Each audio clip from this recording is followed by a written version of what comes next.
Hello students, so today's topic is schedules. Schedules in DBMS बहुत important topic है. तो what is the definition of schedule? A schedule is defined as an execution sequence of transaction. जब बहुत सारे transaction एक साथ हो रहे हो तो उसको शेड्यूल कहते हैं. या फिर आप बोल सकते हो अगर दो ट्रांजेक्शन साथ में काम कर रहे हैं तो शेड्यूल बताता है पहले कौन सा स्टेप होगा, फिर कौन सा होगा और उसके बाद कौन सा होगा. स्टूडेंट्स, आपको ये डायग्राम बहुत अच्छे से याद रखना है. Schedulers in DBMS. So there are two types of schedules, serial schedules and non-serial schedule. Non-serial schedule is further divided into two parts, serializable and non-serializable. Serializable is divided into two, conflict serializable and view serializable. Non-serializable further divided into recoverable and non-recoverable schedule. Recoverable schedule is divided into three parts, cascading schedule, cascadeless schedule and strict schedule. Now one by one we will understand all these topics. So first we have serial schedule.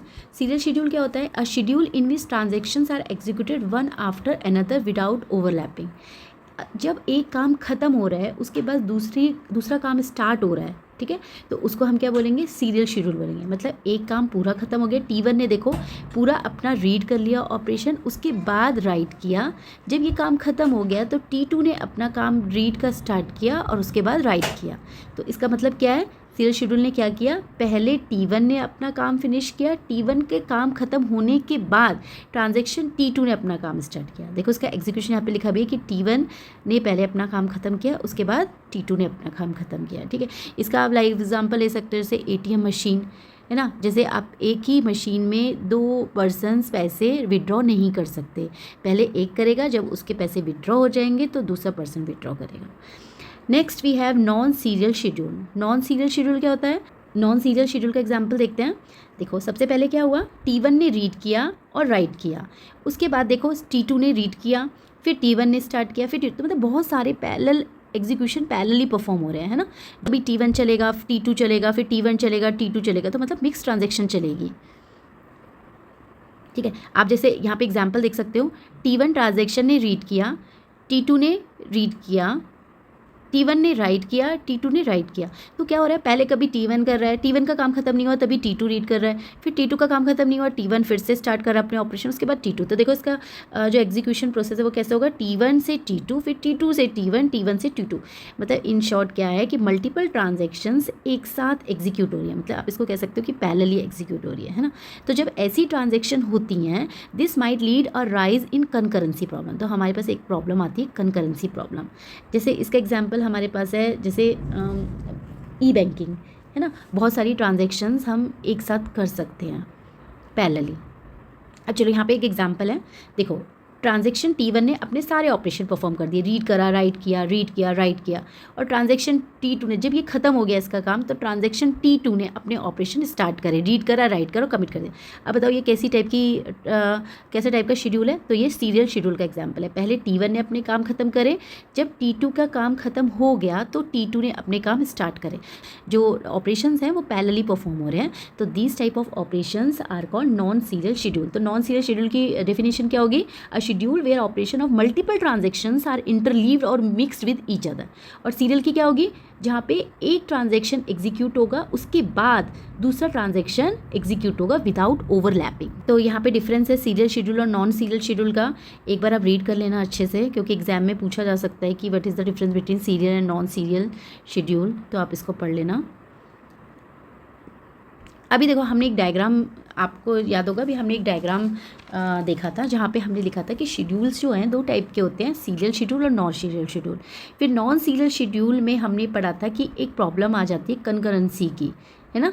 और non serial के अंदर हमने देखा था कि दो type होते हैं, सीरियलाइजेबल और नॉन सीरियलाइजेबल. अब चलो देखते हैं सीरियलाइजेबल शेड्यूल क्या होता है.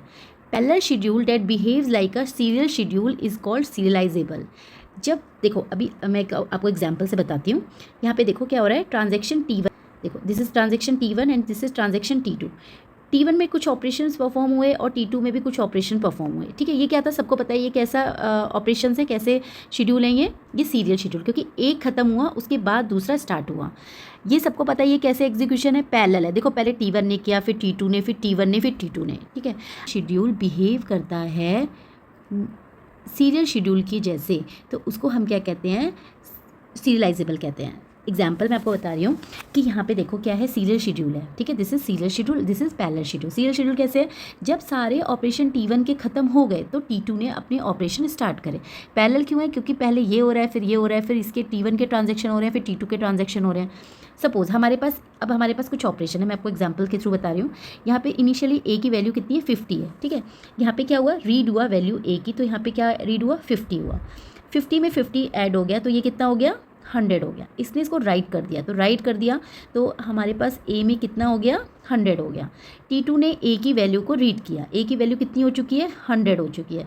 यहाँ में से ए में से 30 माइनस हो गया, ठीक है, 100 में से 30 माइनस हो गया, कितना हो गया, 70, और इसने इसको राइट कर दिया तो ए इक्वल्स टू कितना हो गया, 70। ये किसका आंसर है, सीरियल शेड्यूल का। अब हम देखते हैं सेम ऑपरेशन ऐसे पैरेलली लिखे हुए हैं, ठीक है।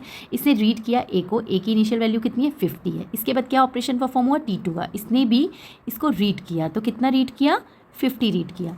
यहाँ पे ए में 50 ऐड हो गया, ठीक है, तो मतलब 50 + 50 कितना हो गया, यहाँ पे 100 हो गया, ठीक है। यहाँ पे कितना हो गया, इसने इसको राइट किया तो ए में कितना चला गया, 100 चला गया। इसने बोला T2 ट्रांजेक्शन बोला ए में से 30 माइनस कर दो, तो मतलब 100 में से 30 माइनस हो गया, तो यहाँ पे कितना आ गया, 70, और इसने इसको राइट, देखो यहाँ पे भी 70 आया, यहाँ पे भी 70 आया। Now the final result is same as serial, therefore this schedule is serializable. समझ आ गया आपको। अगर सीरियलाइजेबल क्या होता है, जब पैरेलल शेड्यूल बिहेव करता है या फिर जो आउटपुट होता है उसका सेम होता है सीरियल शेड्यूल के जैसे, तो हम बोल सकते हैं दिस शेड्यूल इज सीरियलाइजेबल। अब आप